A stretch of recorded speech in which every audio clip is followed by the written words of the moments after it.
Chris, could you call the roll, please? Mrs. Etzel? Here. Mr. Yoshimura? Here. Mrs. Bradley? Here. Mr. Gilbert? Here. Ms. Ardestle? Here. Okay, Dustin, would you like to come up? I believe we might have some student athletes awards. Well, thank you once again for the opportunity to recognize some of our students. Tonight, we are recognizing students from both Northwest and Corey High School. We'll start things off with Northwest. We want to welcome Brad Watkins to the podium. Woo!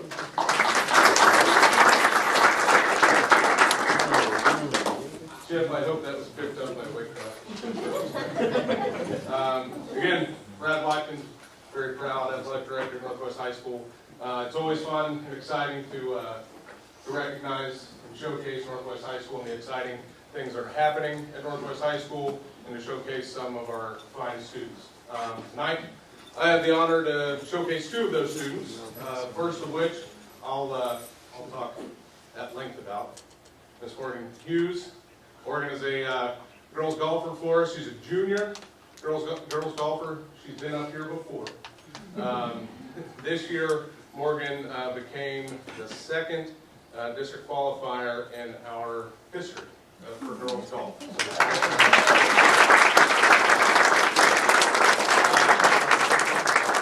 Like I said, Morgan's only a junior. Morgan has been up here before. She's very accomplished in her sport, represents Northwest High School very well. I'm trying to think of different things I could say about Morgan, because I recognize her probably a handful of times now.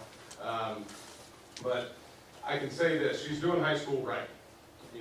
We encourage our kids to, as soon as they come in for Frosh Fest, we stand up and we tell them, get involved. Get the most out of the high school experience. And Morgan is for sure living that. She's involved in, she's been a part of the marching band. She's involved in our digital media program. She's involved in softball. She's definitely a leader on the golf course for us. So she's got her priorities in the right way, and she comes from a great family. Her sister Riley, real quick, right there. Yeah. Are very supportive of Northwest and everything that goes on at Northwest High School. So congratulations, Morgan. It's an honor to recognize you here tonight.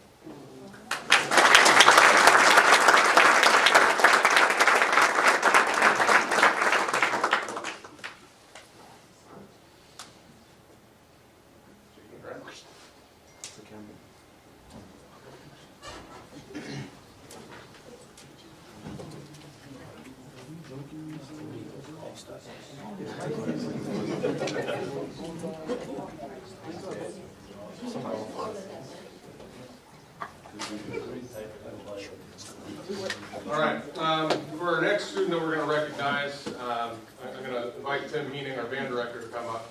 Tim's going to talk about senior Jack Obermeyer. Jack, why don't you come on up too. Again, I'll let Tim.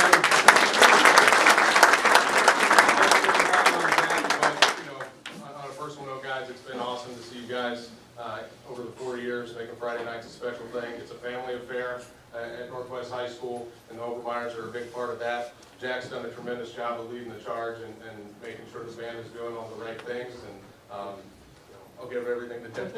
There you go, Tim. All right, like Brad said, I'm Tim Heening, I'm the band director at Northwest. What I can say is, for the last 5 years, I have had the extreme pleasure to work with this gentleman. He's been a talented musician, he's a great leader, and besides all of his responsibilities at Northwest, he has gone above and beyond, auditioning for about every extracurricular and honors group he possibly can. Like Brad said, he's been our field commander for 3 years, which was really hard for me to decide to do, to pull a top musician off the field to conduct. but as a leader on the field and being able to kind of serve as a student director has been an asset to me as well. So I said he's challenged himself for 4 straight years. He has auditioned for the Ohio Music Education Association District 14 Honors Band and has made it all 4 years. He's auditioned for, lose my mind, Cincinnati Youth Wind Ensemble for all 4 years of high school and has been a member of that. Last year, he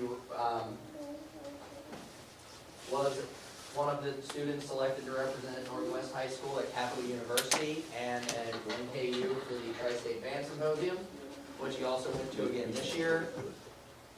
This year also he has auditioned for and been selected for one of the Cincinnati Symphony Youth Orchestra ensembles. And probably the greatest feat I can think of that he's done out of the entire state of Ohio. Last spring he prepared an audition that was sent into OMEA and was selected as one of 10 trumpet players for this year's All-State Band held in Cleveland, Ohio. And he's been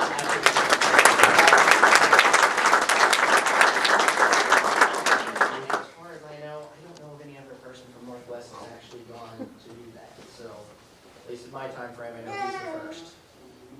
So, this is Jack Roper.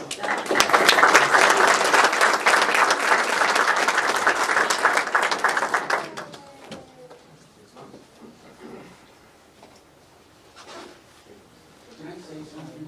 Yeah. I just talked to him before the meeting started. He's carrying a 4-point GPA right now, and also he is got a 4-year ride to university. I told his dad it's time for a vacation.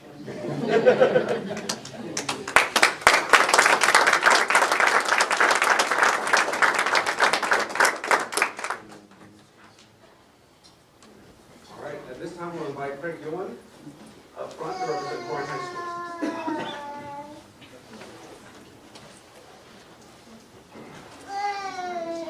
Good evening. As most of you are aware, this fall, the football season for Colerain was a memorable one. While the team came just short of their ultimate goal of winning a state championship, there is still a lot to be proud of this season for the football team at Colerain High School. This year's team officially finished the season with a 14-1 record as the Division I state runner-up.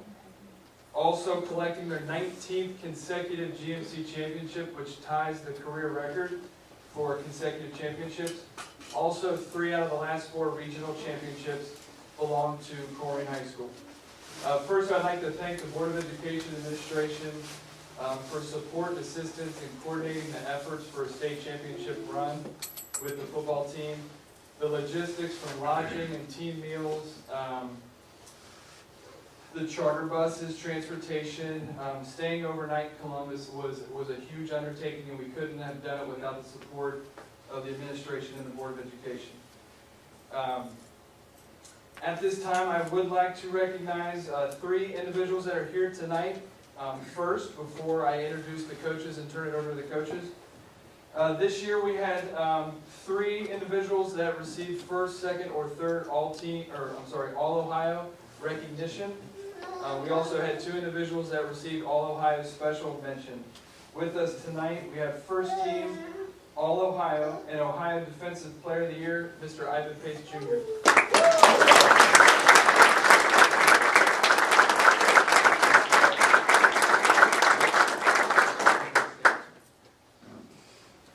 Next, we have third team All Ohio quarterback, Mr. Deontay Smith-Wolf.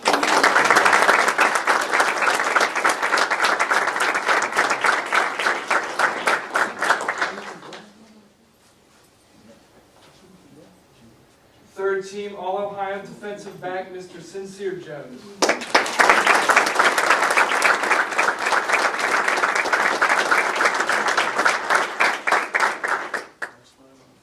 There are 2 individuals we also would like to recognize tonight. All-Ohio Special Mention linebacker Luke Bolden and All-Ohio Special Mention offensive lineman TJ Cannell.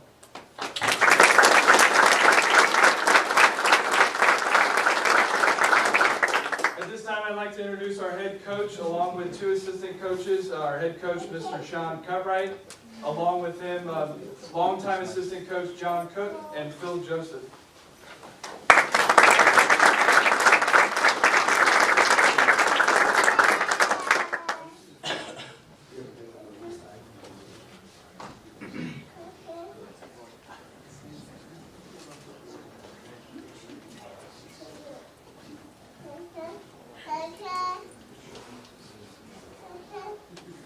Thanks, guys. I know it's a little warmer and drier in here than most Friday nights this year anyway, so that's good.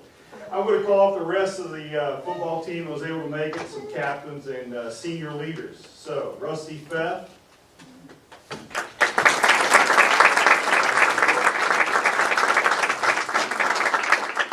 Eric Phillips.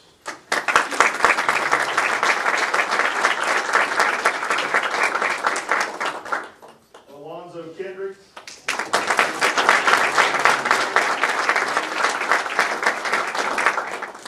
J.J. Davis.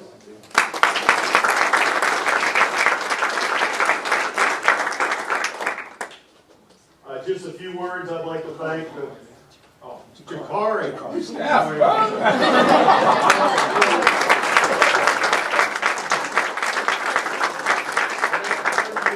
in front of you, it's hard to see either side. Anyway, I'd like to thank the community, and I'd like to thank all the administration. I know at our school and at all the district level, Mr. Bowling, for the superintendent and all the support that we received. It was a great trip to Canton. We went down Colerain Avenue. There was so much support and so much love pouring out from the community. We went down there. We had a great experience, one we will never forget. We're just hoping to get back there soon and have a different result. But I'd like to thank everybody personally and these young men and their families. Their families that went through all this sacrifice in the last 4 years. So I'd like for them to stand up real quick and we'll give them a hand. Thank you guys.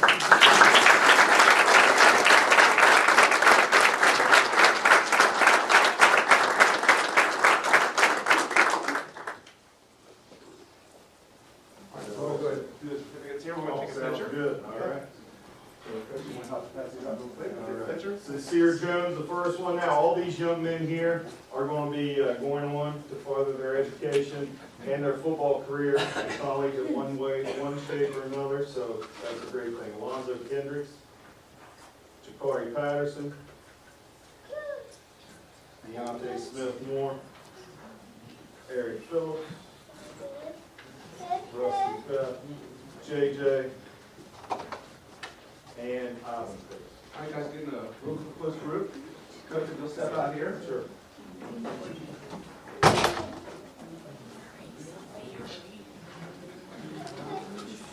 All right. So we can see everybody. There we go. Not fun, but- all right, big smiles. Congratulations. Shake it.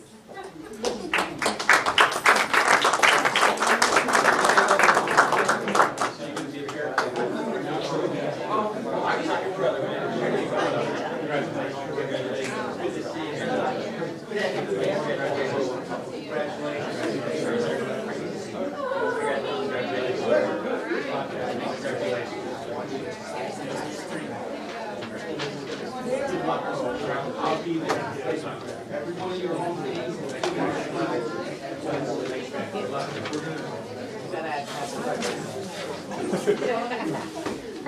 On behalf of the board, we'd like to congratulate all of you as well as your families, and I would like to get the families of the other kids to stand as well, because none of this could happen if you didn't have this great family support at home, so. Let all of our athletes and musician families stand up.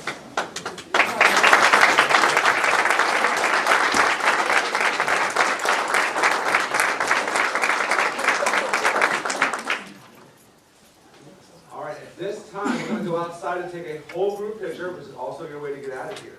So we're going to go all the way out to the flagpole for that group picture, everyone. Thank you.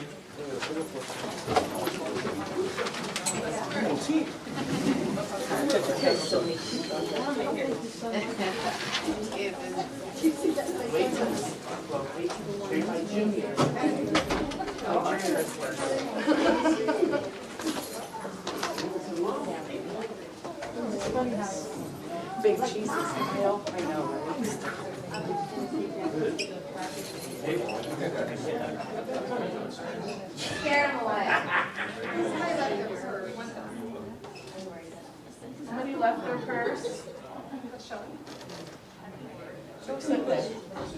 Susan? I am the only one up here. Can we take pictures?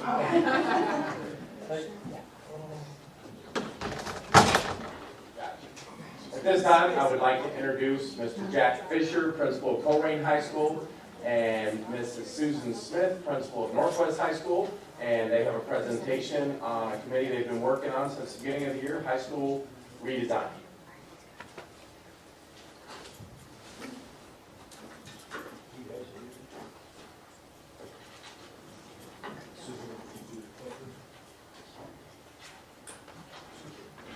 Okay, I'll skip it, give you the look. Good evening, thank you for having us. About a year ago, Mr. Yeager and Mr. Bowling asked Mr. Fisher and I to start to think about how we could redesign our high schools to be 21st century learning spaces. And that was a challenge unlike I've ever been given in the 12 years I've been an administrator in this district. So it's something that we're very excited about. I want to preface our presentation with, this is a 5-year plan, and so we're only in the first year of it, but we've gotten a really good start on what we're hoping to do to bring Colerain and Northwest again into to be 21st century learning spaces. So we have started to work. It's great because we've been working collaboratively between the two high schools in terms of administration, as well as we brought in our BLT members. So our BLT members are basically our department chairs. And then we started to realize we need some more people at the table. So we brought in some other auxiliary staff who can help us to plan what we want to do. So we started working this fall.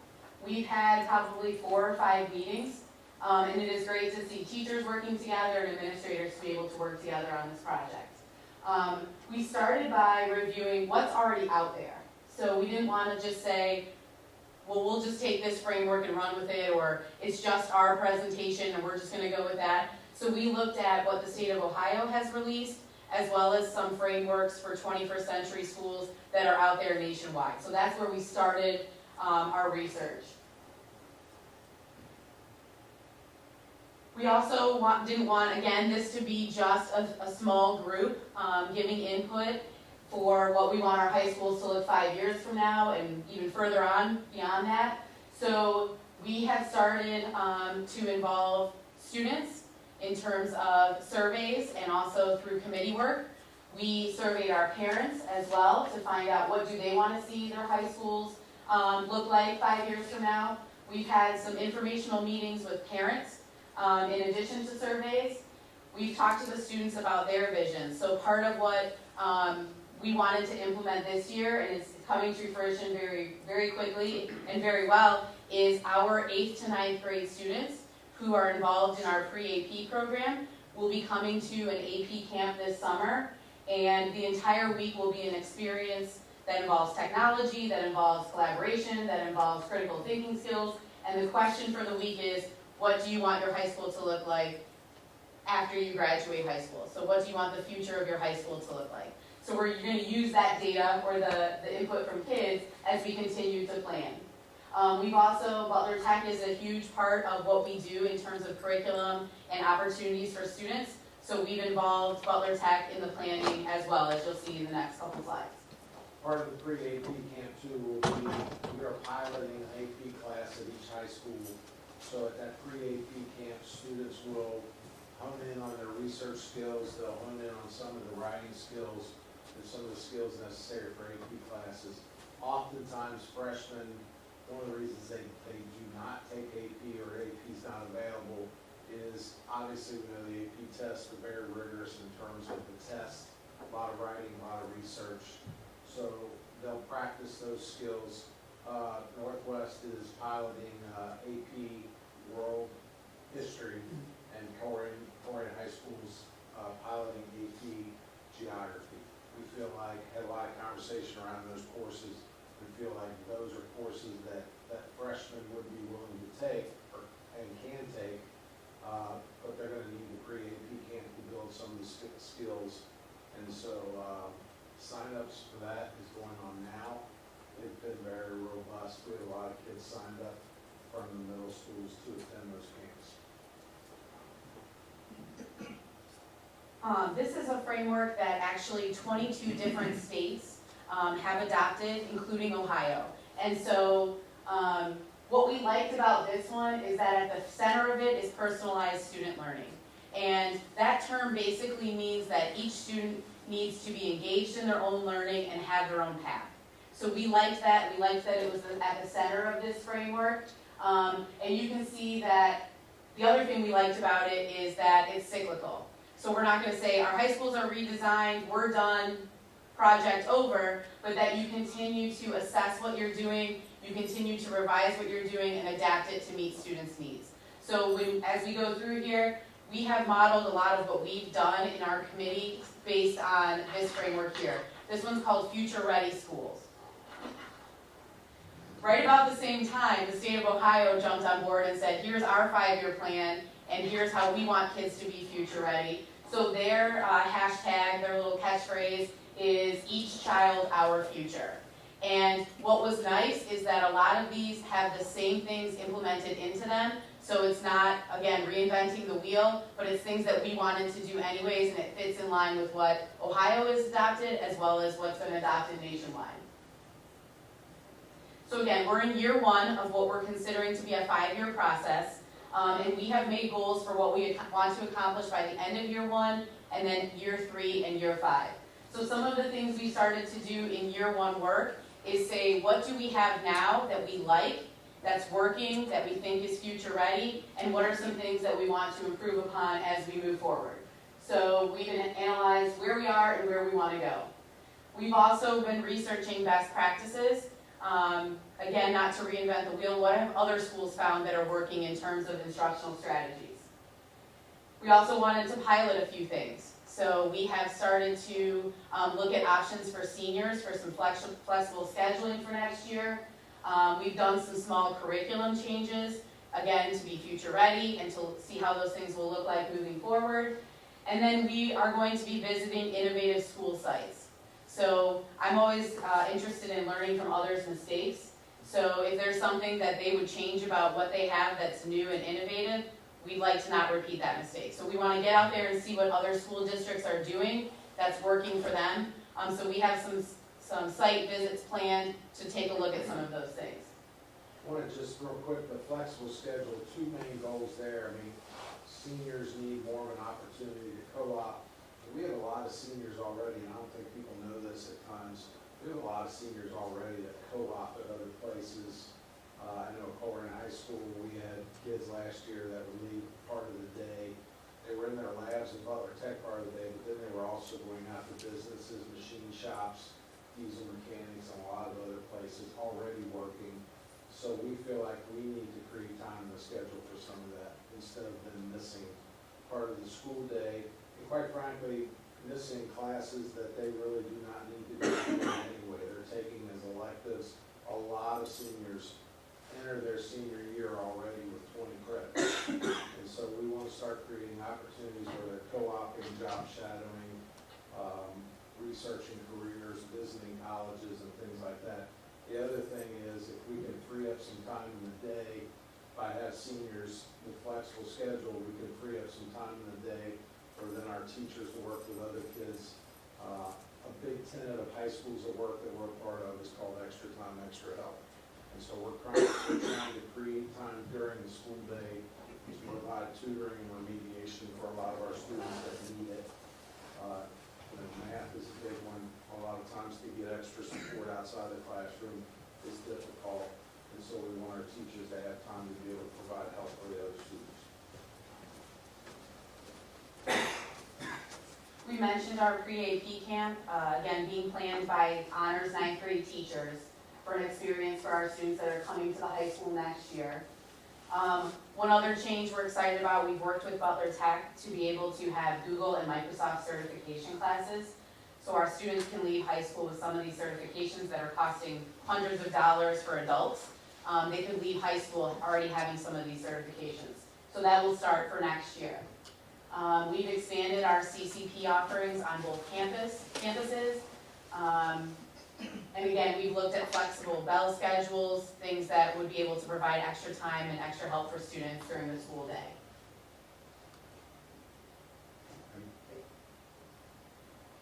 We decided to have 5 different committees that could all be working in conjunction with one another, but that are helping us to move forward in 5 different areas. So the first one is curriculum and personalized learning for students and staff. And I think it's important for us to not lose sight of our staff because they're the ones who are going to be implementing these best practices. So if we don't train them on what's out there, if we don't help them to have the PD that they need in order to move our students forward, then we lose staff. So we want to make sure that they're involved in any sort of PD and personalized learning for them as staff members as well. So this group is going to work on increasing rigor and also to improve our offerings in the world of STEM. Personalized learning, incorporating 21st century learning skills into instruction. And then we'd eventually like to have career clusters for students. They would use 9th and 10th grade as kind of an exploratory path, and then choose a career cluster to be a part of in their 11th and 12th grade year. The purpose of that is to provide kids real-world experiences and have exposure to some of these different areas before they even leave high school. Our second committee, you can't talk about future-ready schools without talking about how to integrate technology. So our second group will look at integration, infrastructure, budgeting, resources, those kinds of things. And this is a phrase that's out there on the Future Ready framework, is purposeful purchasing. So not just going and buying technology, but making sure that it's going to really help improve instruction. We talked about the Google and Microsoft certifications as well. Our third group, we feel like it's important to not lose sight of all of the services that are in place for our students so that we're educating the whole student. So our third committee is going to look at our wraparound services and also our community partnerships. So collaborating with mental health services, making sure any outside agency that works with our students, that there's an alignment. We want to also increase community engagement. So in our buildings, with our kids, parent involvement. We don't want to lose sight of all the training we've had with restorative practices and trauma-informed care. Our business partnerships will be crucial when it comes to our career clusters that we want to implement. So attaching a business partner to each of those career clusters, again, for those students to get real-world experiences, is something that this group is going to look at. And then we have an advisory program, which is a team of staff that kind of circle around or wrap around the students, again, to make sure that we're supporting our kids. This committee, for example, the children's home, some of our counselors from the children's home have been on this committee. Just an example of the type of services that we already offer that can be a part of this. Our fourth group, we mentioned flexible space and flexible scheduling. Flexible spaces, if you go to a new, innovative, future-ready school, it's not desks and rows facing the whiteboard at the front of the room. So having space that is mobile, having space that can be flexible for any type of learning that you want to do in the room, that there's space for collaboration, that there's a space for devices. All of those things are being considered by our fourth committee, which is flexible space, and then looking at flexible schedules. So taking what we have with blended learning, where we were really on the cutting edge when we put our blended learning labs in place, kind of continuing that momentum with some flexibility within how the classrooms look. And then our last group is going to look at college and career readiness. We have an excellent program that each student has an account for called Naviance, where every possible career activity you could want to do to figure out what do I want to be when I grow up is embedded into this program. The other thing it's great for is they can research any job, they can research any college, they don't even have to hit Google, it's all embedded in Naviance. This is a newer program, so we want to make sure that we're using it to its fullest potential. So this fifth committee will look at college and career readiness. We have counselors on this committee who can help make individualized student plans. So a new term that's out there is the 3 E's, that every student will leave high school either employed, enlisted, or enrolled. And that would be our goal as well. Again, real world experiences, so when you leave us, you're prepared for whatever your future might entail.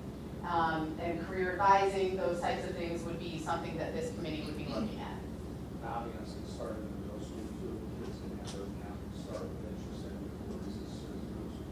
And if you have your account even after you graduate. So if you get to Miami and decide that you want to do something different, you still have the account. So you could go back and look at, what did my career cluster say? What did my inventory say? So those are our 5 committees. Again, we're just in year 1. We have plans for where we'd like to be 3 years from now and where we would like to be 5 years from now with full implementation at the end of the 5th year. So you'll probably be hearing from us more often than just tonight as we kind of develop some of these different committees and where we want to go with that. Questions? Yeah. Is there an evaluation at the end of the year for this program? We haven't planned an evaluation yet because we haven't implemented very many things. Right now, we're more in the research phase. But we surveyed teachers, staff, we surveyed parents and students. Are the teachers on board with this program? I would say yes. And I was wondering about the union, the teachers' union.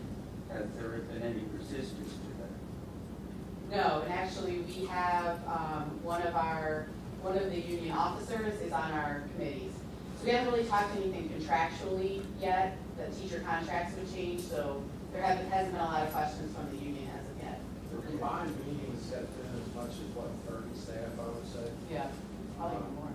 Personally, at Corey High School, I can say we do not, I mean, there's always questions about the unknowns of the future, but they've been questions that have not been resistance. Being a teacher, I want to ask these questions. Sure, I'm sorry. yeah. The other thing is this, are you guys in constant communication in case there's some kind of snag in this whole process? Are you talking to the teachers, you know, on an ongoing situation there? Or they come to you and say, this just isn't working? Yes, and we haven't had any meetings that haven't been with both schools combined. So we've been working together on this project from the very beginning, and our teachers from both schools have been working together from the onset of the program. We started as really last spring before school was even out. Susan and I then expanded to the administrative teams, then expanded to the teacher teams, and now just through some of the activities of working with students, parents, and whatnot. And the one thing that's been really nice is there's a lot of good coming from this already, and I think the next 5 years will be a lot of good for the district and for our students. But we fit really well. Susan has a great curriculum. She does a great job. I'm more of a process kind of guy. And so I think we spend a lot of time together. We talk a lot. Our teachers talk a lot. There's a lot of team drives being formed, resources being shared. So there's been a tremendous amount of collaboration between both our schools. And Mr. Bowling told us to dream big, which I think was encouraging to our staff. I feel like they've been a part of kind of small changes throughout the years, but they had the opportunity to be a part of something even bigger. And I think that's exciting for them and encouraging for them. Has this program been communicated with the rest of the district? Because I think that's, you know, you need to get that out there, that you're doing something really nice. We did meet with the middle school principals because some of the things have been like, we want it to be a vertical alignment between what they're doing at middle school and what we do. So the other administrators are aware, and we started to put it out to parents and students, yeah. They need to know I that. think what's been put out so far is not a whole redesign program. It's been as the pieces are rolled out. For example, the pre-AP camps and the AP courses for freshmen at both of we both had, we call it a curriculum night. I forget what we call it night, but we both had opportunities where, our curriculum night, for example, we probably, one of the sessions, we had 2 sessions, we probably had 250, 300 people sitting there.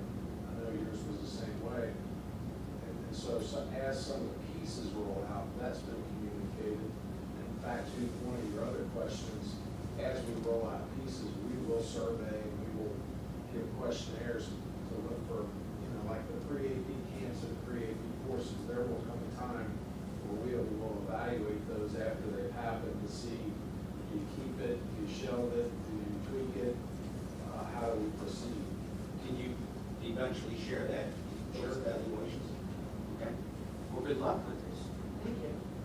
Jack, you mentioned the co-oping the Butler Tech kids.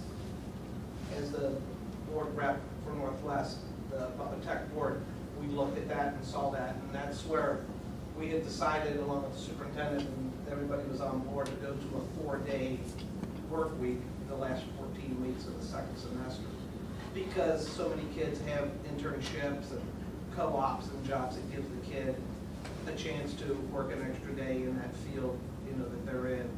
And that's a big thing for the kids for that.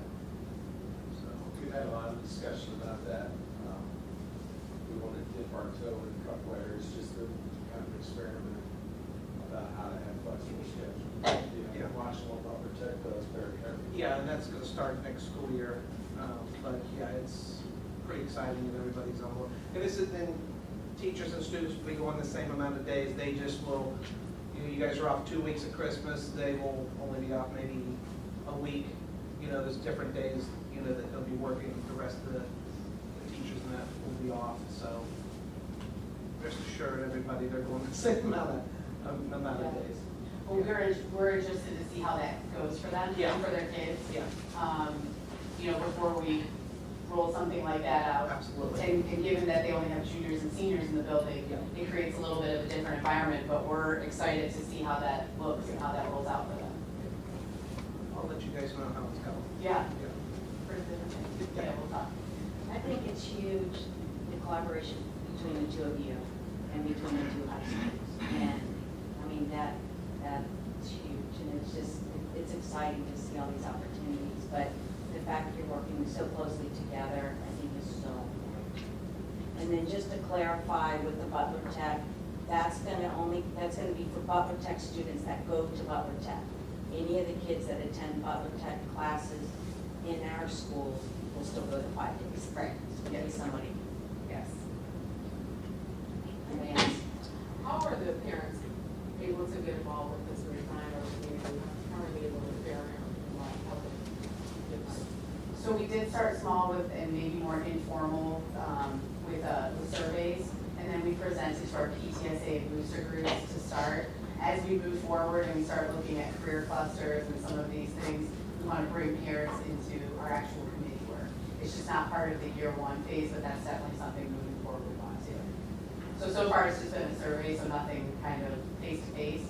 But like I said, we've been presenting to pockets of groups just to get feedback on our initial thoughts. I know there are people out there who are interested in being a part of this, how they would get in touch with you, which is saying you would reach out to them too. Yeah, in year 2, that's part of our plan for the next phase of the rollout, so. I'll give you an example, one thing through the surveys last summer, we sent it out to everybody district-wide. We did get a ton of responses, probably about 100 for parents, about 100 for students. But things came back like, they want us to offer financial planning classes. They want us to offer life skill type classes, how to balance a checkbook, how to do things like that. What was interesting about that, and I can't remember, Brenda, you might want to remind me, but we talked about this last week at a principals meeting. There has been work done since where the same type of things have come back of parents and students desiring certain type of courses that are not academic, if you will, or real life type applications. So all that kind of information we're watching very, very closely. I mean, obviously we want to have a strong academic program, whether it be any type of class, AP, CCP, or whatever, but when you talk personalized learning, you're also talking about things people desire and people need, not just things that are AP, CCP, and all that. So we're watching that stuff very carefully. We're taking immediate action with financial literacy and building a 6-week unit into our government class at the start of the school year, rather than leaving it to the end when students are taking AP exams and working toward end of year things. And so I think that's going to be really good to give it a focus, and also in partnership with the credit union, really working on some lessons and some things that our students ask for as well as our community. Thank you. Thank you for having us.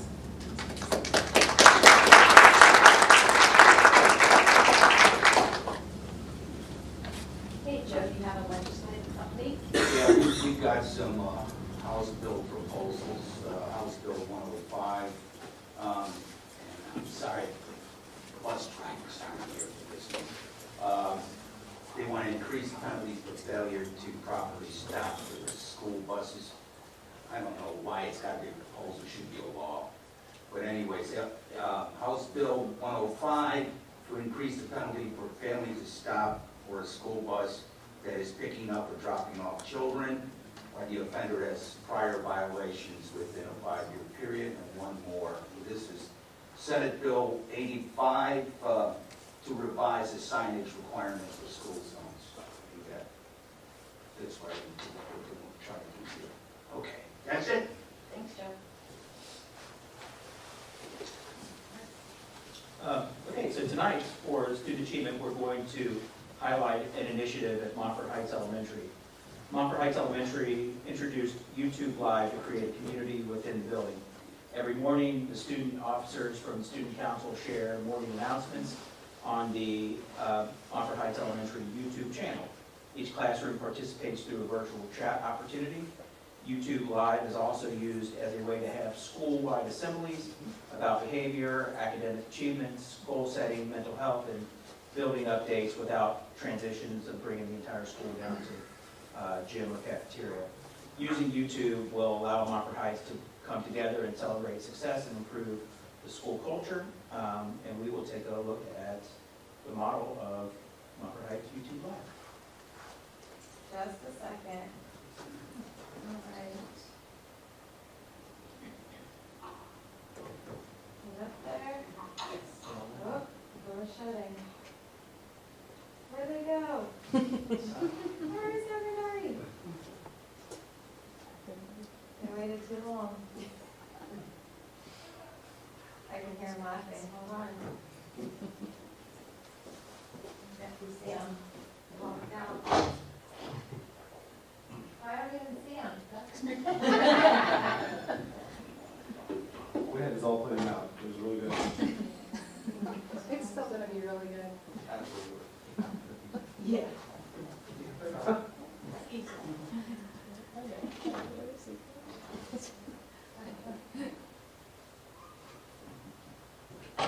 All right. Let's see. One more time.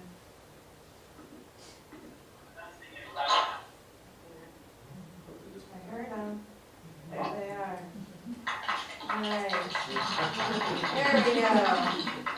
So I'm gonna leave it small so you guys can see the chat. I don't know if you'll be able to read it on the We side. hope you already had ate dinner because our typical menus only have breakfast and lunch items. That's the beginning of it. But as you can see, all of our teachers This are live Friday right is now. running They up joined the us green. tonight. Happy early St. Patrick's Day. We recently collected brown paper bags for the recycling team. Way to go to Miss Manger's class. They won the contest.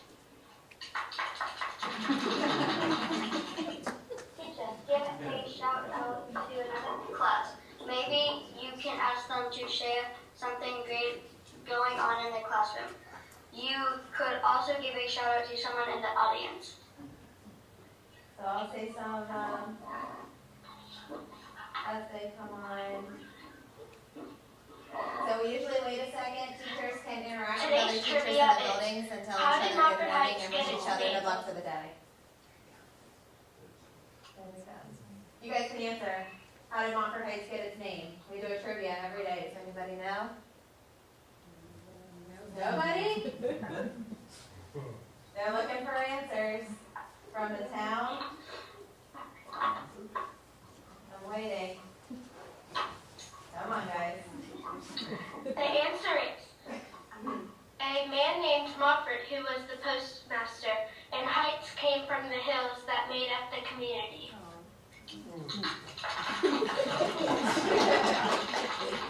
sometimes we do academic trivia questions, sometimes it's just random fun Trivia, facts. who won Can't March hum while Madness you in hold your nose closed. 2018? Who won March Madness in 2018? Nobody? No. Jim, you should know this. Villanova. For the Big East, toughest conference in the country. For today.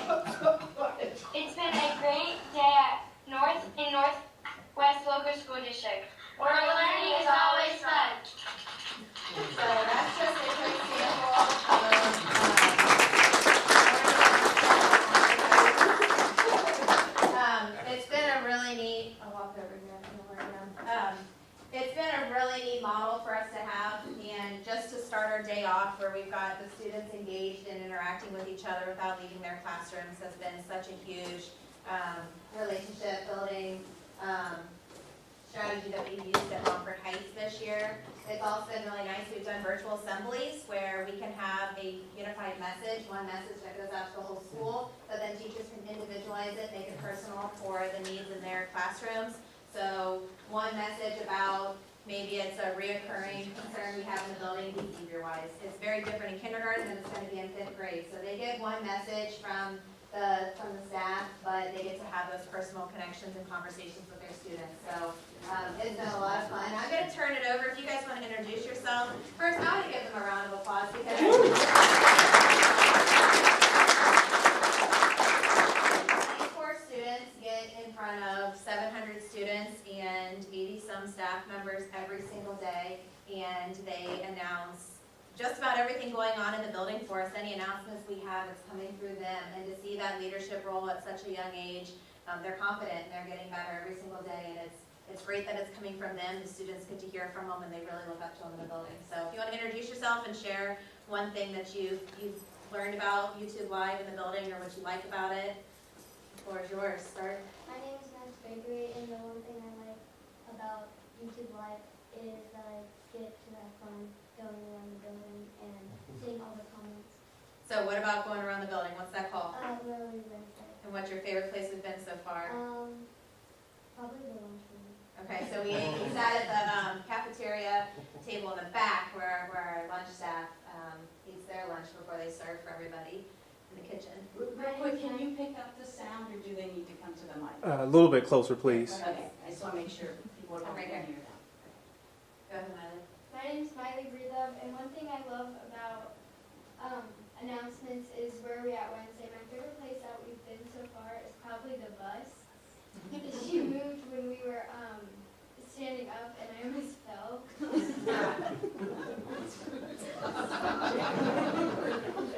It's on you, Bob.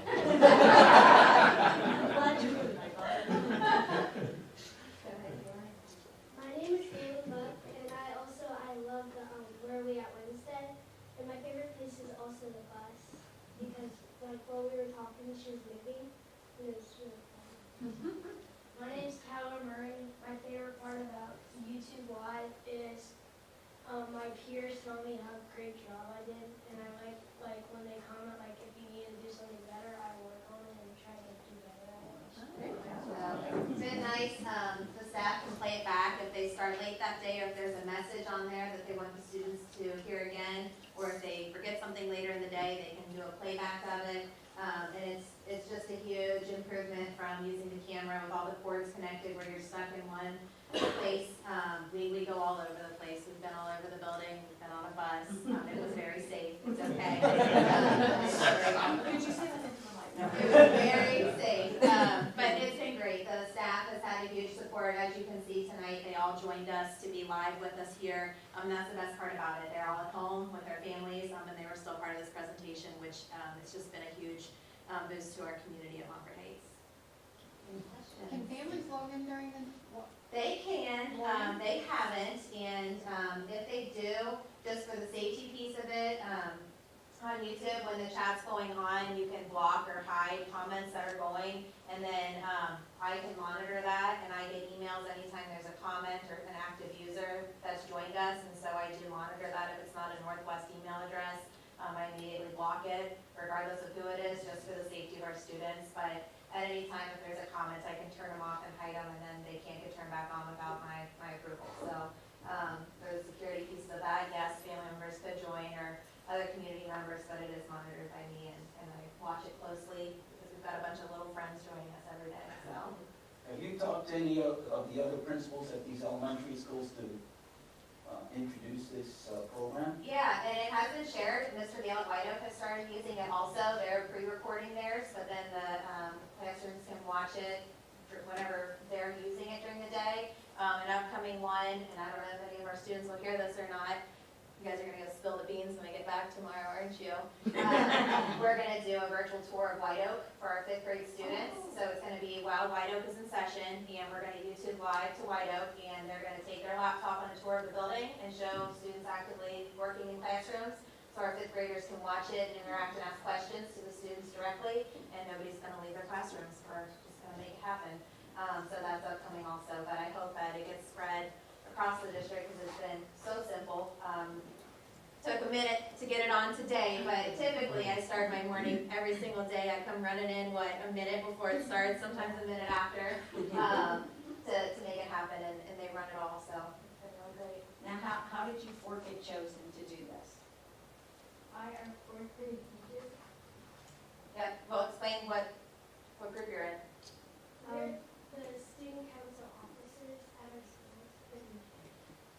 Student council officers, so fourth grade teachers, as well as administrators, hand select students to be in student council and identify officers, and the officers run learning announcements for us. Very nice. Yeah. Great job. Do the kids watch it on their Chromebook, or do they, like a? The teachers log in on their computers right now, and they've got it up on their email boards, and so we've got the boxy TVs in the corner, and we don't use them anymore, so that was a huge hooray for a lot of our teachers, and just student engagement in general, to have eyes on the email board has really gotten them to increase their focus on it. But we've talked about having some kind of reward system where students can earn the privilege of opening up their own Chromebook to be a star audience member where they can join the teachers. But right now we do just have it as teachers, so they speak on behalf of their class. So sometimes we'll ask some really tricky trivia questions, or we'll tell Mrs. Brewer's class to give a shout out to a first grade classroom and ask them something they're learning, and then they'll have this interactive chats back and forth as a class while announcements are going on. Yeah. Would you guys like to interview the superintendent sometime? They were trying to get us to do Where Are We Wednesday at McDonald's this week. And go there for breakfast. I said not right now, It but takes so much confidence to get up there and speak in public. You guys are so good at it. they are. You and your family should be commended. Yep, they're working hard. You They're a actually great do bunch it of better than students. some adults do in front of Yeah. other people, so Yeah. great job.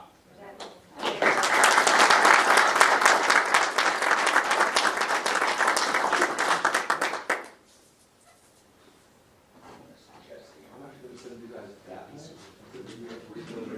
Okay, so head on around, give everyone a handshake. I don't want to. I love your whole time, kid. Nice job. Congratulations. Congratulations. Great job. That guy right there, you can talk to the father. Go on, sorry. Great job. You guys, okay, come on. Thank you. Okay, friends, we're gonna go outside for a group picture. So families come join us, and this is also your way to get out of here.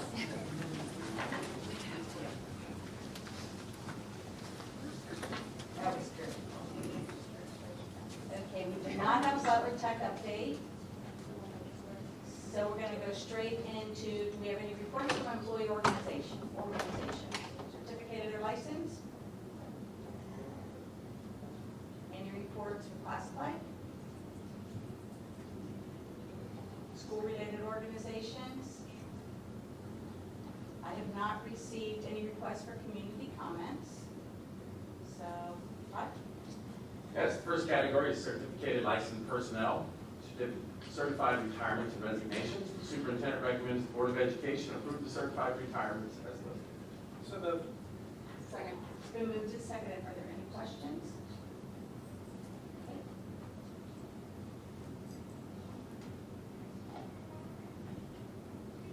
Motion passed 5-0. Good evening. First, I'd like to ask the board to dispense with reading of and approve the regular meeting minutes that were So second. It's been moved and seconded. Are there any questions or additions to the meeting minutes from February 6th? Next, I'd like to ask the board to dispense with reading of, Get a vote on this. Motion passed 5-0. Okay. dispense with reading of and approve the work session minutes that were also. So moved. Second. It's been moved and seconded. Any questions on the work session from February 25th?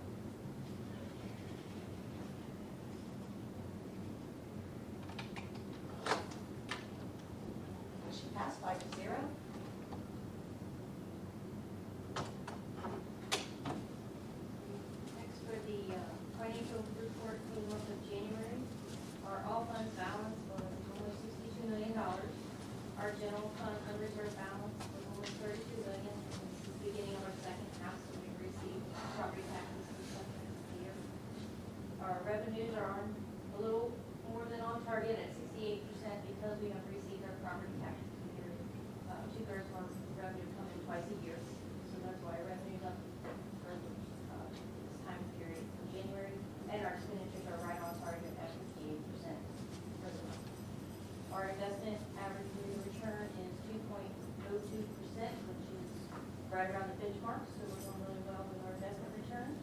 And the monthly bills for the month of January were our routine bills, as well as we had some Chromebook purchases, our student financial software expenditures, our workers' comp excess cost premium was due, technology supplies, and some music maintenance agreements.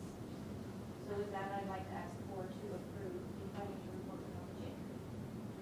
So moved. Second. It's been moved in second. Are there any questions regarding the report?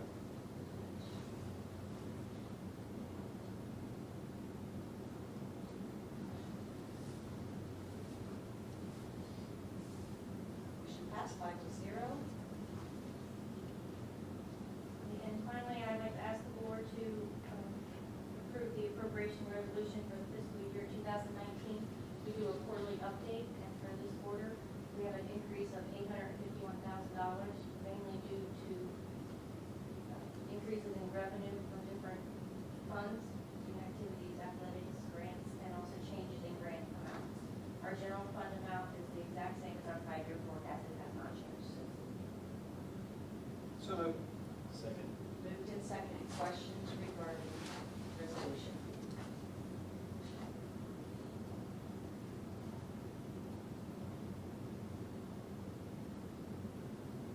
Motion passed 5-0. Thank you. The next item is general business item, is vendor contracts. Superintendent Treasurer recommended the Board of Education approve the vendor contracts as listed. So moved. Second. Moved in second. Questions regarding vendor contracts?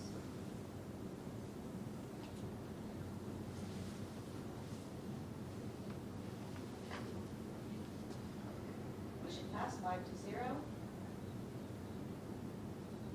Next item is certificated licensed personnel items. Superintendent recommends the Board of Education approve the certificated licensed personnel items as listed. So moved. Second. It's been moved in second. Questions regarding the certificated licensed personnel items?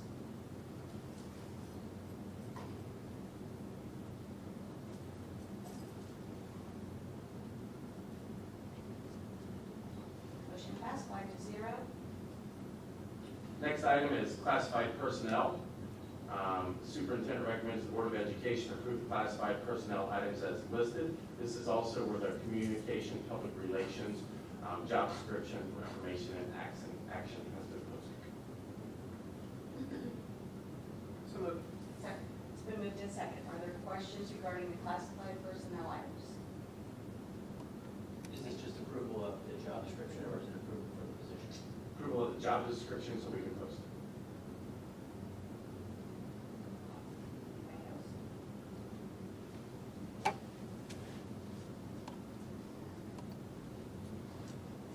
Motion passed 5-0. Next item is a general business item. We have asked Susan Smith and Jack Fisher to again, from Colerain High School and Northwest High School.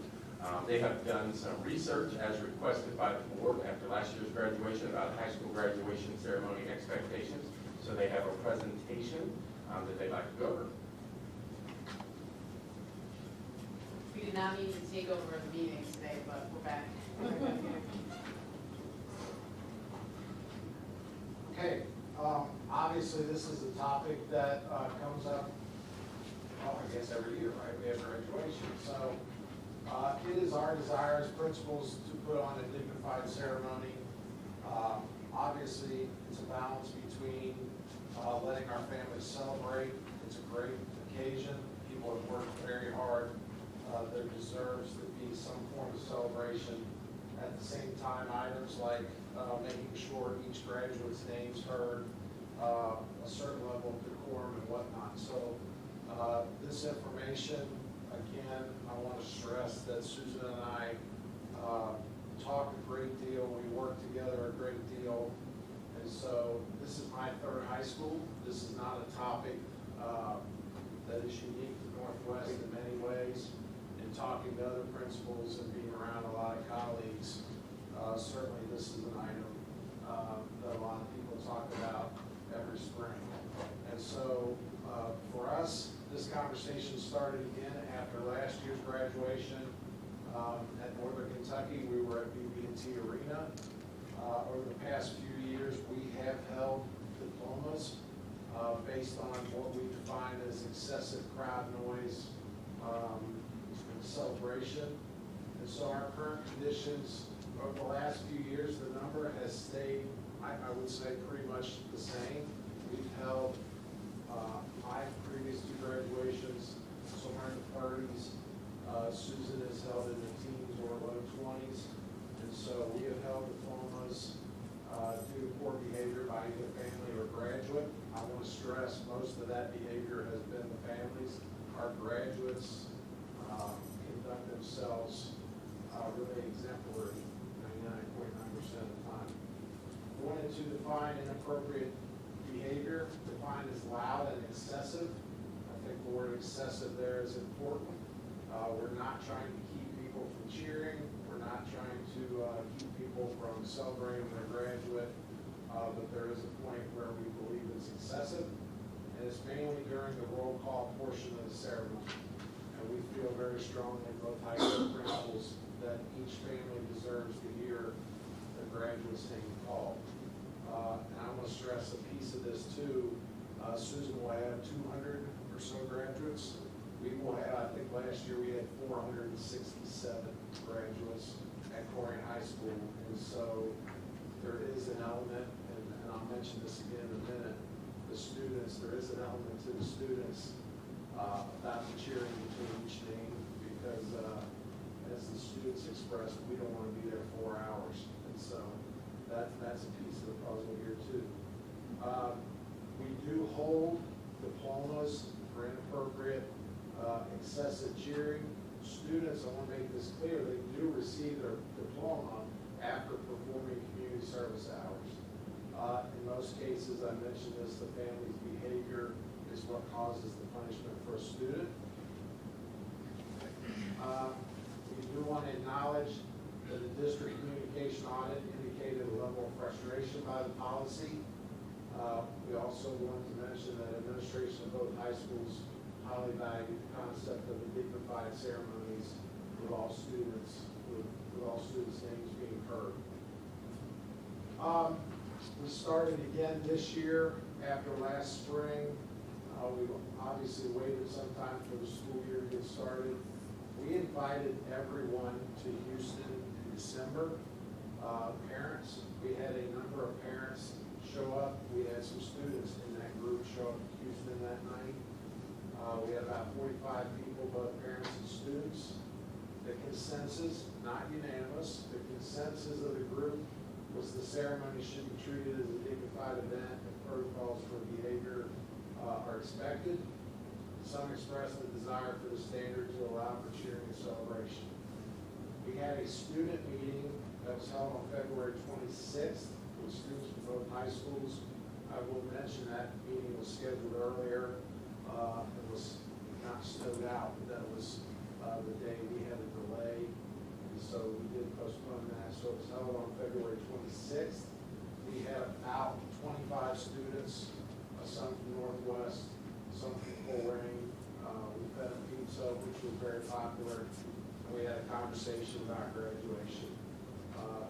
I would say both groups, the consensus, maybe even so what was interesting, and Susan can speak to this, or however she feels about it, but it was interesting. The students were very adamant about the fact that they wanted the type of dignified ceremony. They did not want to be there a long time.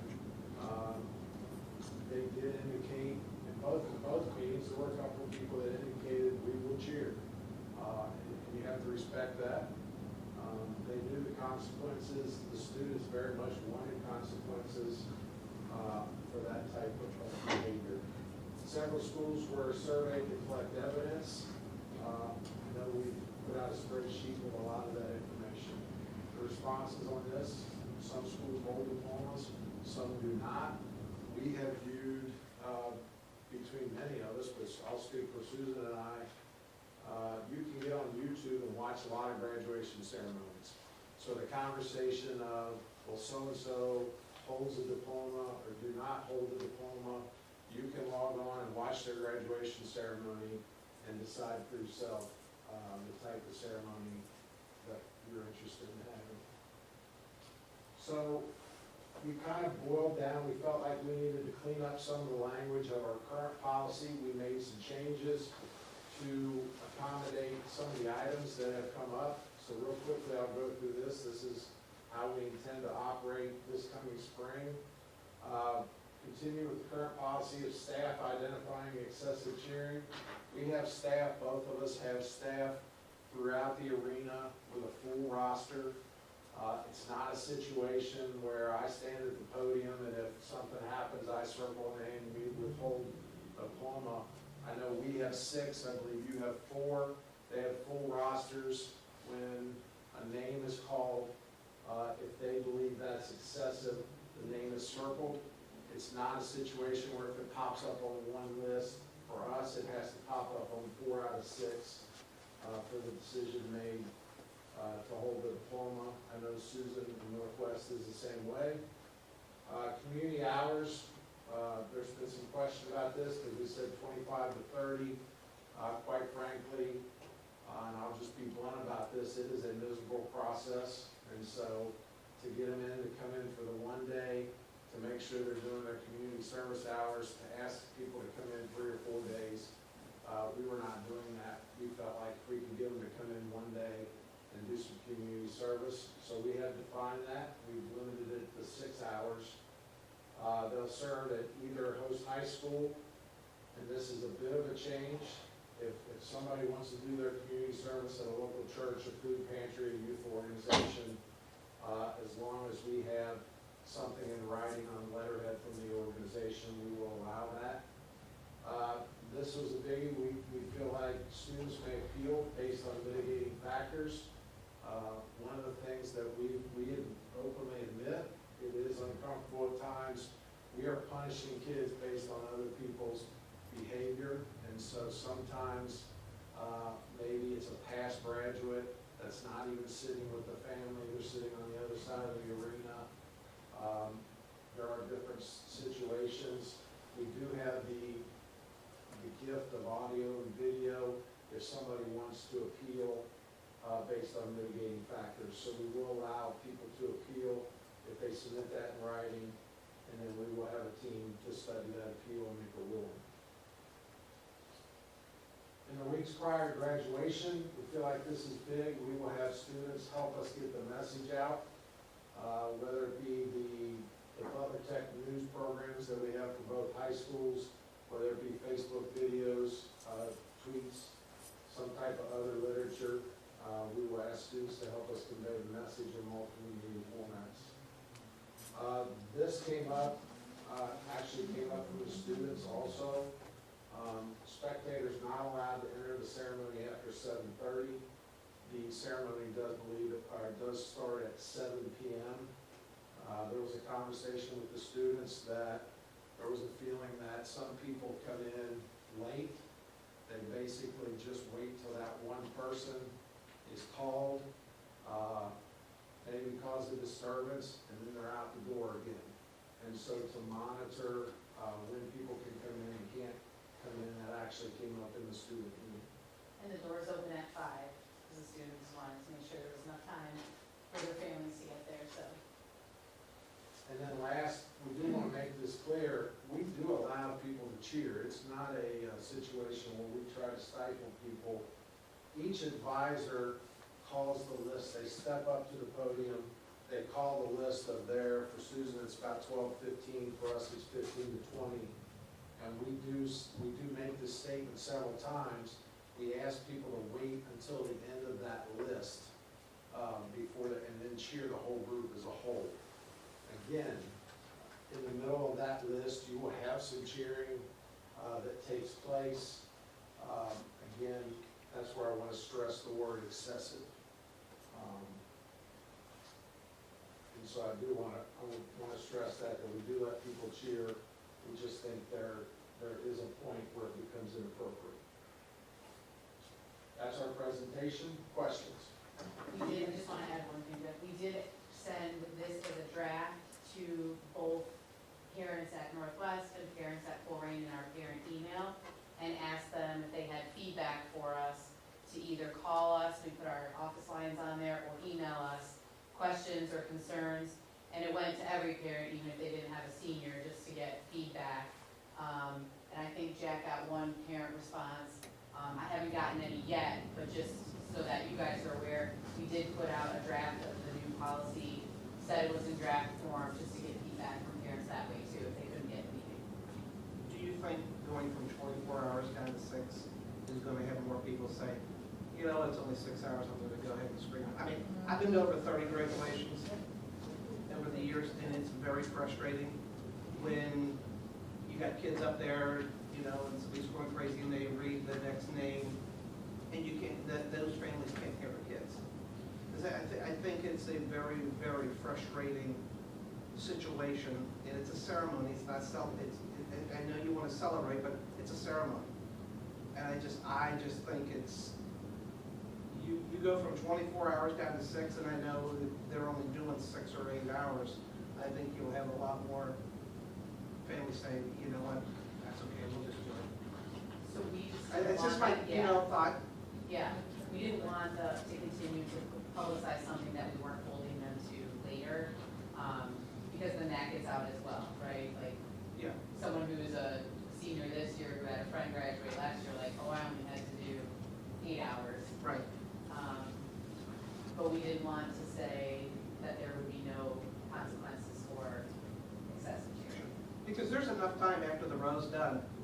I mean, you guys give everybody plenty of time to cheer in that, so.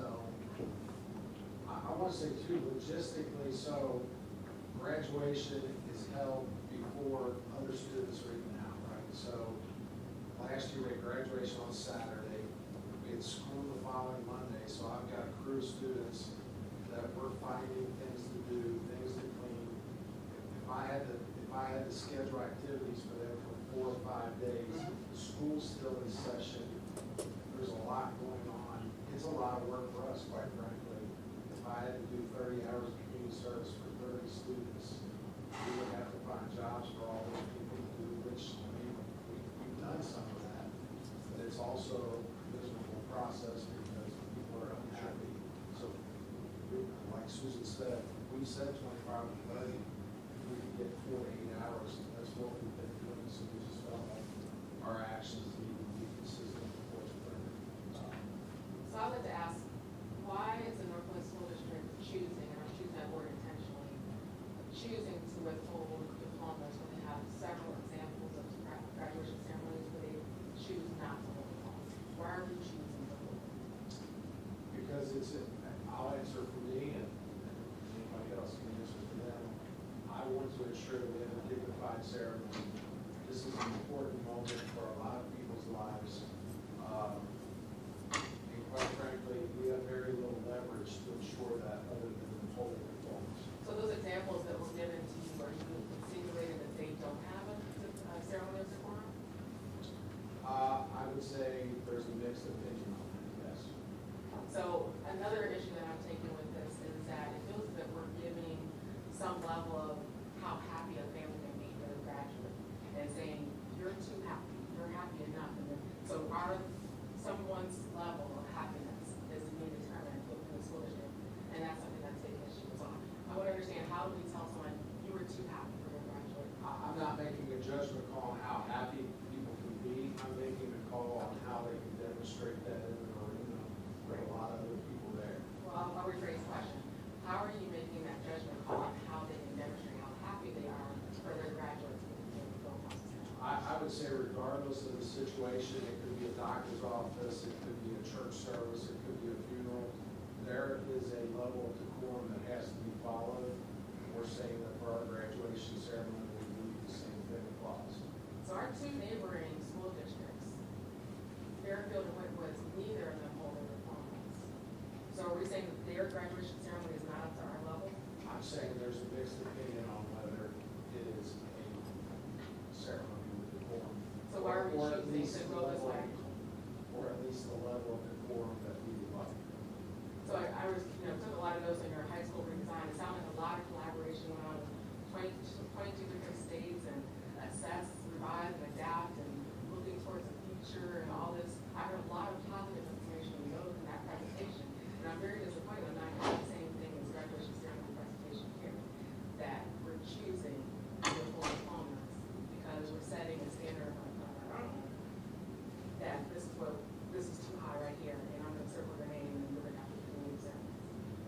hardest part, and I said this in our parent meeting, which I know you attended, is not because we want to punish that family, but because the next student does not get their moment back. So that's why we keep using the word excessive, because whoever's after the excessive cheering, I can't give the moment back to that student or that family, and those calls are just as difficult to take, because the moment is gone, right? So, and people say, well, have the advisor continue to repeat the name, have the advisor continue to repeat the name. If we do that for 100 kids, it just becomes, we've lost the kind of dignity, I think is what Jack is referring to, and then the ceremony becomes more of a party, and we're just repeating names over and over. But I don't think, and we told the kids this, we don't want to take your moment from you. And the hard part is, how do you have those expectations and hold people accountable, but still make sure every name is heard. Yeah, I agree with you. We follow the examples of other schools. If Northwest is not able to do it on their own, we have other schools we can benchmark. And if those two aren't enough, I can give you more. There are, cities, Cleveland, Detroit, we can go to different cities that we can give examples, just like you said, there's 22 cities of examples on how to have a graduation ceremony. Northwest is unable to have a graduation ceremony where they do not have hold diplomas, where they're not able or capable of finding a way to have a graduation ceremony where they do not hold diplomas. We can give you examples of how other schools have graduation ceremonies. I think the key there is that why this presentation was even brought up. After last year's graduation, it was requested by board members present. They didn't want what happened to happen again, and it was out of control. Exact words used to be. I would not allow a graduation ceremony like what was occurring. I have watched all of them. I have people that are there. We will never be allowed to have a graduation ceremony like that. It is disrespectful. Things are not heard. It is not anything I would want to be a part of or our families to be a part of. And I think the community has also spoken very loud. So I don't know if the other board want to speak up. We have former board members in the audience who could do their comments at the end, but this was per their request that it was out of control the last year and it needed to get better. And as I mentioned, those two schools, one of them is Fairfield, were not up to the Northwest standard. There are other examples that can be presented. I have 12 on YouTube that I sent to all of you, and anybody is welcome to see them. And ours, by far, was the best ceremony I've all 12 sent. So there are many schools, but none that I would think is acceptable. And also, as mentioned in the email that I sent to you, that the Northwest School District graduation ceremony didn't receive any awards or accolades or recognition from anything locally or nationally on how well the decorum this ceremony went. On the same counter of the other schools were not only accepting local news or national news on how poorly their graduation ceremonies went. So again, we're making the choice to withhold diplomas when we're not receiving any additional recognition or any slack from the other schools for having the exact same thing, which is graduation ceremony. I'd like to speak out. For somebody that's been in this room, and I think if you add it up, I've probably been to more graduations than if you put all you together. I think I'm at 42, maybe 43. I have been to many of those graduations where we didn't hold diplomas. I have been to graduations that I drove home by myself in the car, and I was so embarrassed. I just could not believe that I was up on stage getting to shake hands, and I couldn't hear the name of the person, of the student that was walking across the stage. I don't think this has anything to do with telling somebody how happy they can be. No matter who you are, every student in our Northwest Local School District, whatever guest they bring, whether it's a caretaker, whether it's grandma, whether it's the neighbor, Aunt Susie, whatever, every student's guest deserve to hear their student's name read. Bottom line. And we have to do what we can so that every student's name, they've worked hard, and they should get to do that.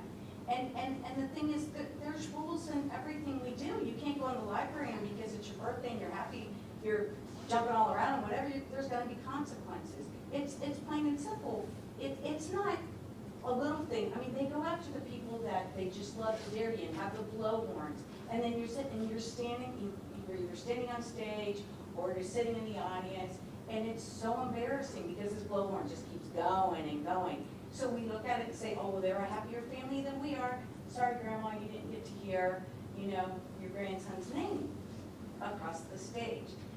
This is simple. I mean, I will say, that I am a little hesitant, I totally get the 6 hours, but I am a little hesitant that it's going to increase because I kind of put my kid hat on and think, well, if I'm gonna only get grounded one day versus a week, and if it's something I really wanna do, what's one day? But I get what you're saying. But I certainly think we have to do something. There's been too many where we didn't do anything and it was awful. Is it 100%? No, because even when we do it, there's some years that are just go better than other years. And I think Todd and I saw this last year. I like the fact that you can make, that you are willing to say, that first of all, it takes four staff members to circle and whatever.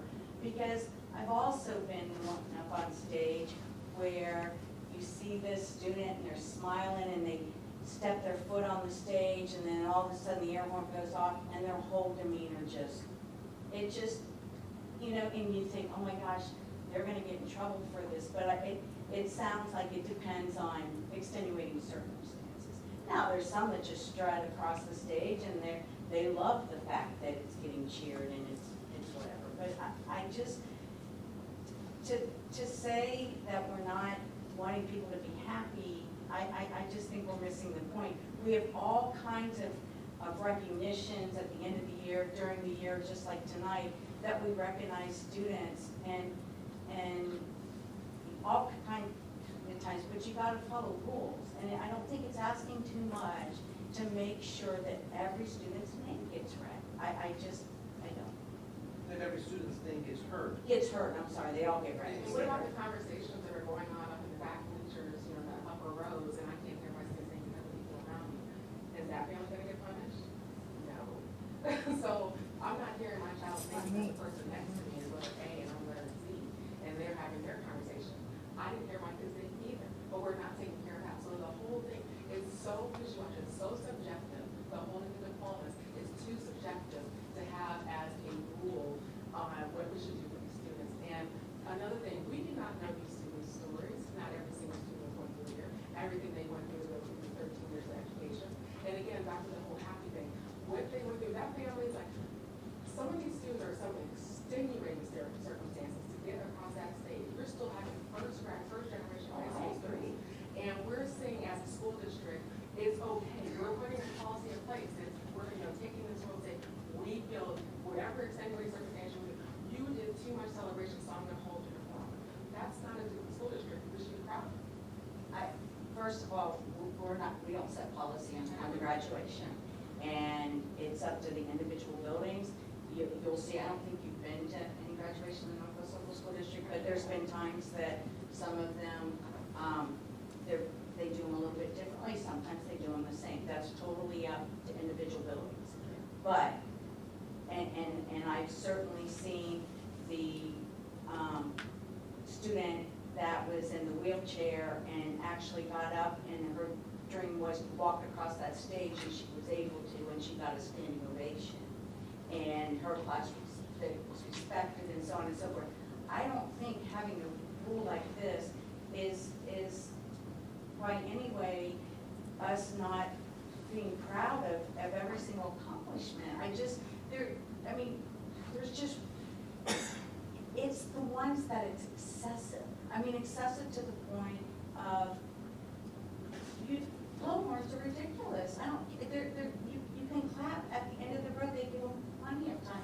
And then afterwards, the arena's still open where there's plenty of time for pictures, balloons, anything you want to do. So it's not like it's this ceremony where everybody has to sit and nobody says a word and it's as silent as can be and nobody claps for anybody. I just don't see, I don't think. Your excessive is different from my excessive.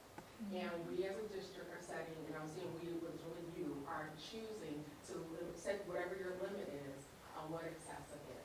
Even amongst yourself, even amongst the community, it's not right to have the set standards on what you feel is excessive versus what I feel is excessive for this person walking across the stage. I don't just interject one thing.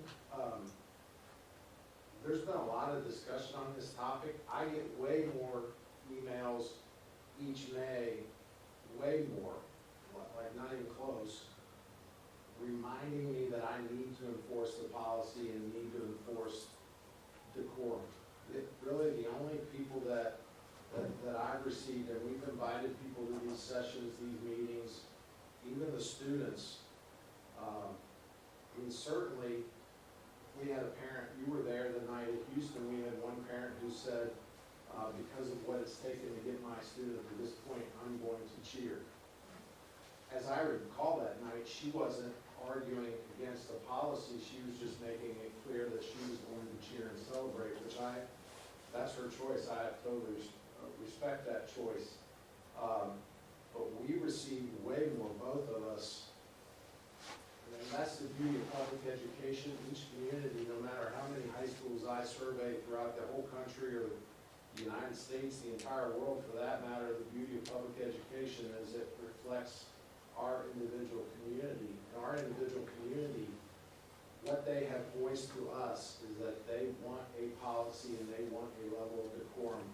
And I don't know what more I can do to invite people to talk about this subject. If people are not going to contact us and show up for meetings, I'm certainly open to listen to any point of view, but it's been overwhelming for us, the people that talk to us, email us, call us, that they want a level of decorum and a standard for graduation. And please don't misinterpret my words as saying the level of excessive celebration is not looking for decorum.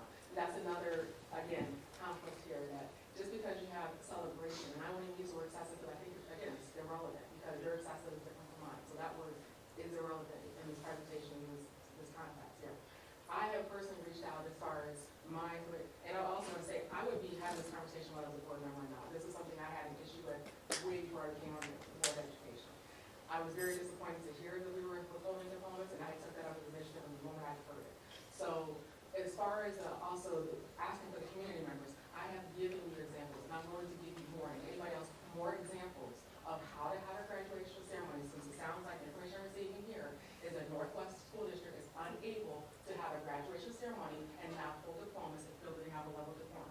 I can give you examples, I've given examples already, I'm going to give you more, but as far as you asking for information, we've given it, it's been rejected. I just one thing, and then my definition of excessive in this case is just excessive is anything that prevents the next student's name from being heard. Someone talking in the back of the auditorium will also prohibit me from hearing my next student's name, and they receive nothing, because it's not deemed by the powers that be as being excessive, but I still didn't hear the name. You know, Diane, have you been to any of the graduations? 2016 Northwest High School. You know, like I said, I've been to over 30 of them, and it's ridiculous. There is rules in place, you need to follow the rules. This is what we do in our district.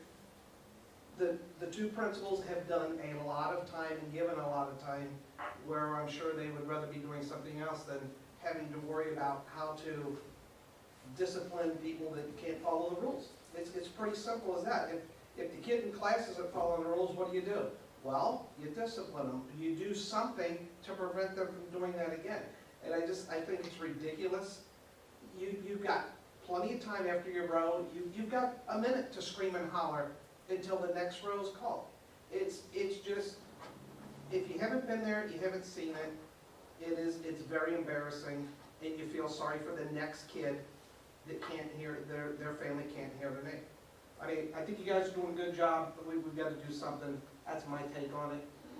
I mean, I'm not gonna say every graduation or all of them have been really bad. No, What I notice is we might get 3/4 of the way through and things are going smooth, and then it will take one, group of people or whatever to be disruptive, and then that kind of spurs on, well, I'm gonna be louder than you are, and then it kind of spirals out of control. And I don't think, I just don't think this is out of line. Anybody else? This is not a board policy, this is a building decision, but definitely appreciate the presentation and the fact that you've gotten input and that you've made some changes, and I would think it would be ongoing depending on how things When will you have a list available of the names that you withheld for this school year? Is it like immediately after graduation, or is it like the next day or the next week? Well, we We give, have it that night. Is that right? Yeah. it's not something that we put out. The students that do not have their diploma, are they receive it that night, or how does that work? So they'll come to school the next morning and then perform community service, and then they sign for it at the end of that day. No, the students that have not had their school, their diploma. Oh, everyone picks it up the next day. Yeah, they're picked up the next day. The ones that haven't withheld, they can't pick up the next day. They have to do community service. Which ends up being they get it later that day after they perform the hours. I'll see you the next day after graduation. Thank you. Thanks, Jack. Thanks, Susan.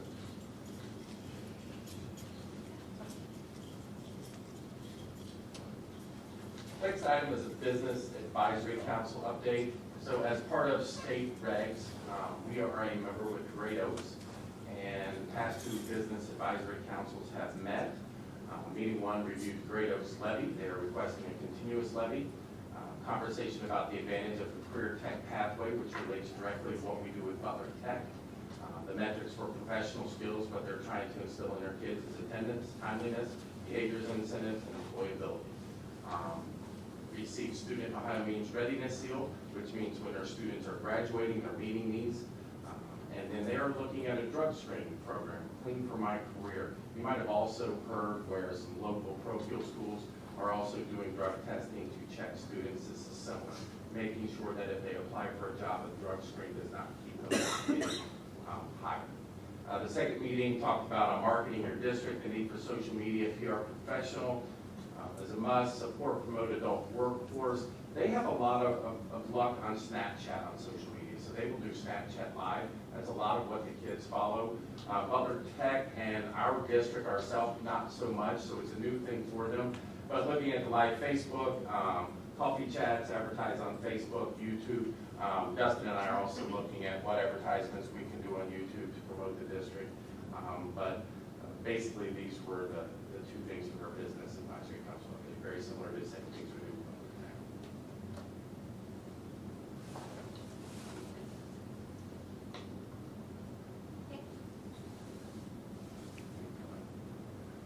So this is information only. We had a meeting and we have quite a few Neola board policy revisions we need to do. So these are all accessible for everyone. If they have questions, please let us know.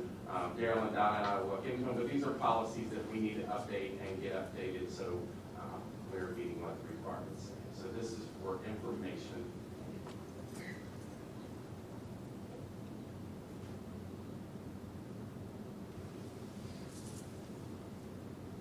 All right, for my update, couple of things. First of all, a reminder to the audience that March 18th is next Monday. It will be here. It is a work session again. We will start looking at the conversation about what millage we need to look at for next November's levy, the length and how long we expect if we pass the levy will last for our community. So Amy and I are meeting, and she's putting some things together for her forecast, what percentage it would look like. And then we are also going to start the discussion where our number is. Chris is getting a finalization on where we are for our OFCC K-8 number.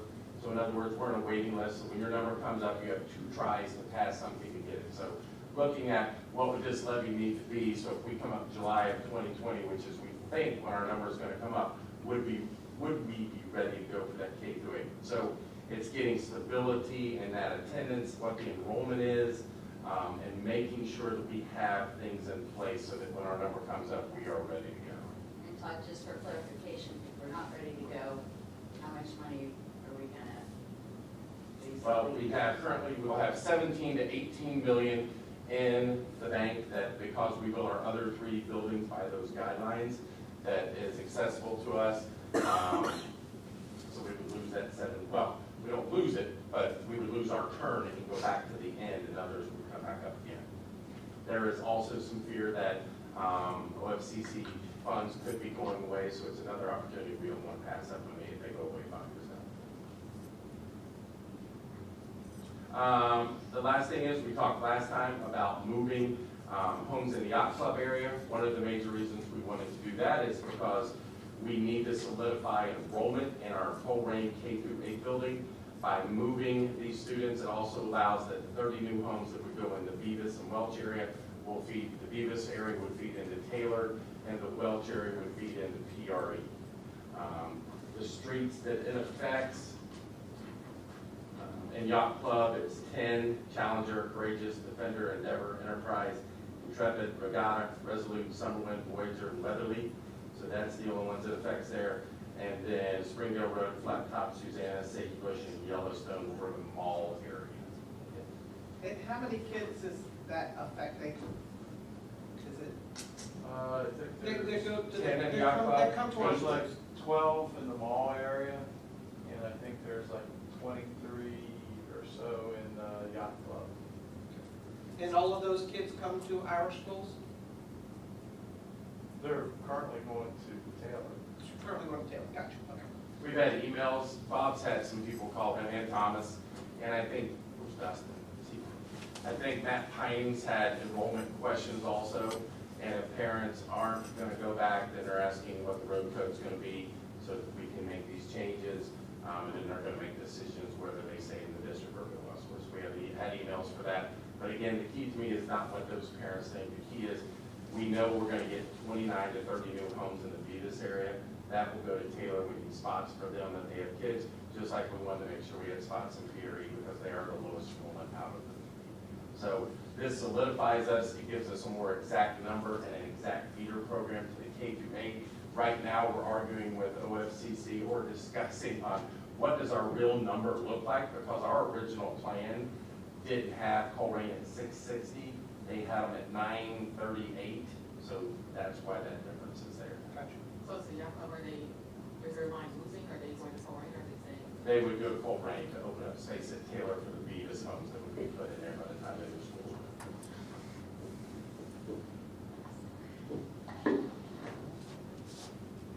Questions?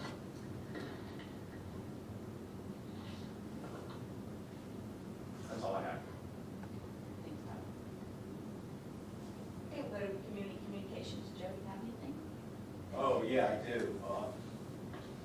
Much to the chagrin of a few people who have made negative comments about my officiating, and that includes a lot of people in the Southwest District. A month and a half ago, I received a phone call from the president of the Coaches Association of the Southwest Ohio District. I've been elected to the Hall of Honor, which is strictly for basketball officials and other personnel. I will be presented this award at halftime of the Division II championship game on March 23rd. Thank you.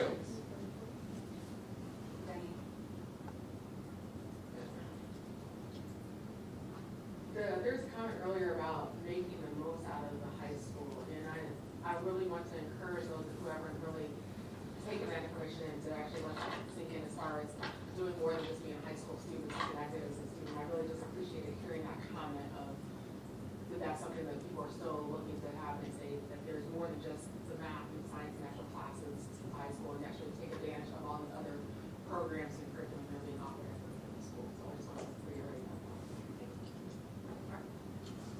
More of a question on the PR position.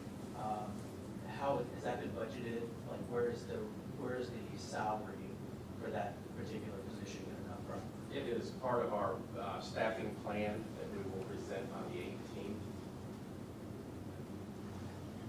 Well, the staffing plan was presented last time, but when you see the millage that we would need, the salary range, I believe, was from 45 to 62, which is the equivalent of a starting teacher salary. I just wanted to thank the Mountain Heights kids. They did a great job. It was pretty cool, good. And love seeing all the athletes come, and we really like seeing that. We get the kids come to these board meetings, and this is what it's all about. And that's all I got.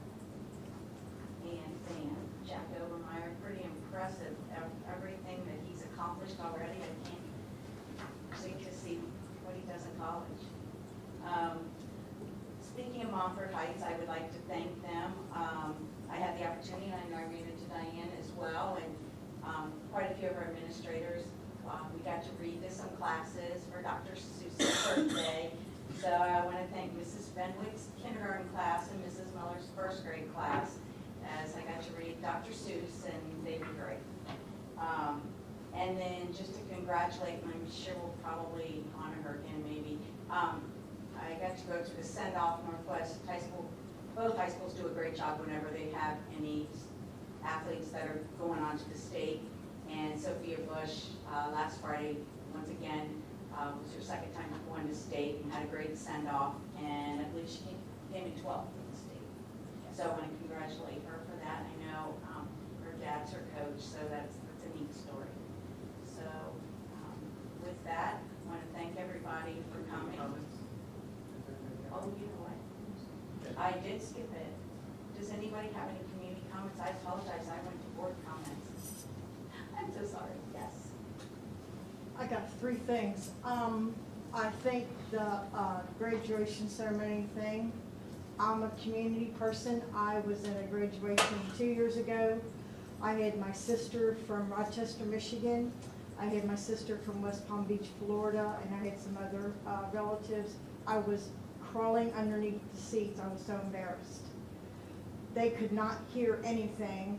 They looked at me and they said, "Is this normal?" And I said, "I'm embarrassed." I didn't even know what to say because I was so embarrassed at the conduct of the adults in the audience. And every time somebody's name was called, we couldn't hear anything.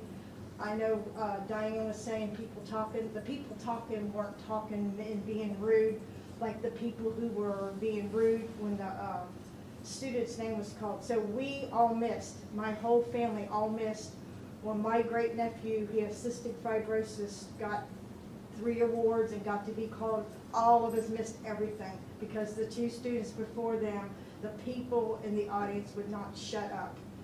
It's embarrassing.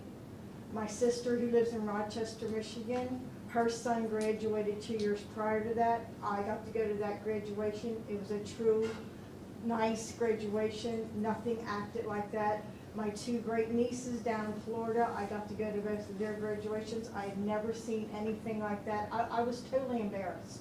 I was totally embarrassed. I'm probably the oldest person in this room. I graduated from Quarter Tech High School in 1969. The way we did it, it's some food for thought. Our 4 class, the president, the vice president, I think it was the treasurer and the student council, they got on the stage because we had 489 graduates. They accepted the diplomas on behalf of the class of 69. We had speakers, and then when they accepted the diplomas on the class of 69, we took our tassels and put them over and threw our hats up in the air. We went back to the Big Beyond. It was at Music Hall.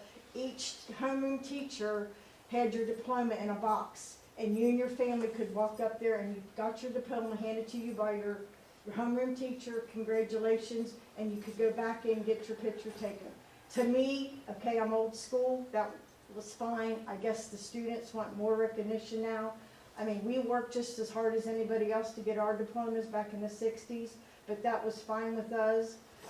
I do foster care. I am a CASA, a court-appointed specialized advocate for abused and neglected and sexually abused children. I've been to 2 of their graduations, so I can tell you from what I've watched my foster kids go through, nobody's had the life that these kids have had.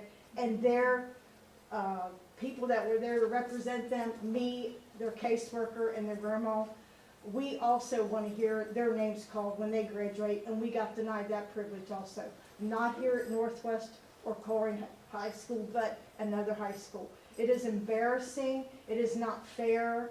It is not anything about being excited. It is something everybody works hard for.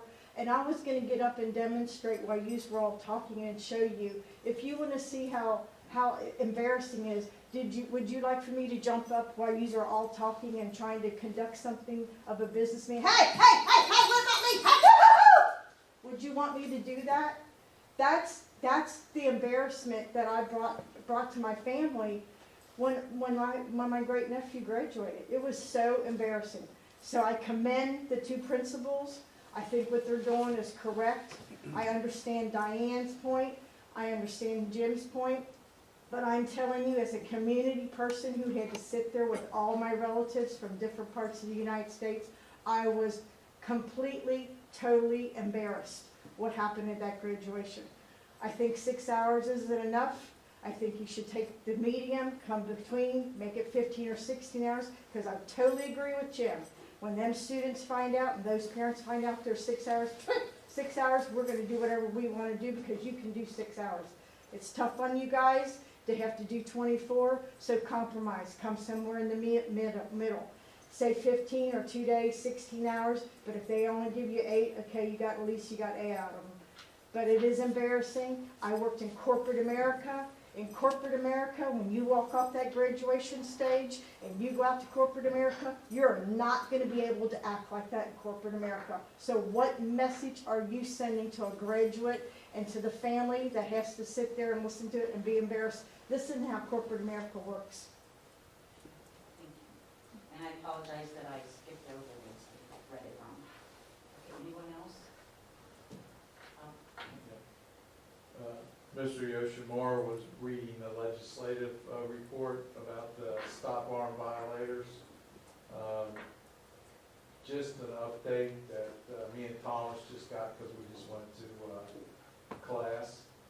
But 13 million times a year in the United States that happens. Oh my God. So you're thinking that this just happened on the left side of the bus? No, it's happening on the right side of the bus. It just happened this morning, see? It happens to most of our drivers every single day in the district. We just had a parent this morning come around the left side of the bus, speeding because their kid didn't get on the bus, whip in front of the bus, almost hitting 5 students. That's what we deal with on a daily basis. I think unfortunately, we do think it's been like this for a while though, but now that we have this little cell phone we can whip out, or we have cameras on our buses, and we didn't back then, it's just now being brought to the forefront of everything. No, I think it's just, you see it more and more. 10 years ago, you didn't see half the people running through red lights 2 seconds, 3 seconds after the light turns red.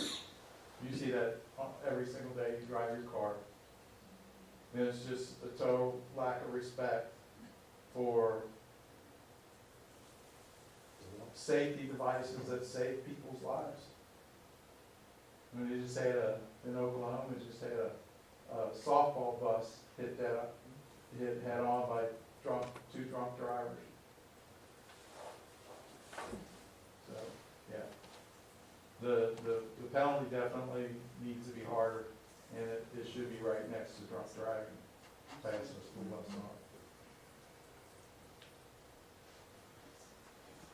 Not to beat a dead horse, but about the graduation thing, I graduated from Oak Hills in 2016, and I was in band, so I did all 4 years of the graduation up until I graduated. I think parents are gonna do what they want to do. I don't, honestly, I think that I agree with the punishment, but I do agree with Diane that I think having like 6 people decide what is excessive is kind of redundant, and I think adults are just gonna do what they want to and they don't care what the punishment is, quite frankly. And I think that's not just with your school district, but all school districts.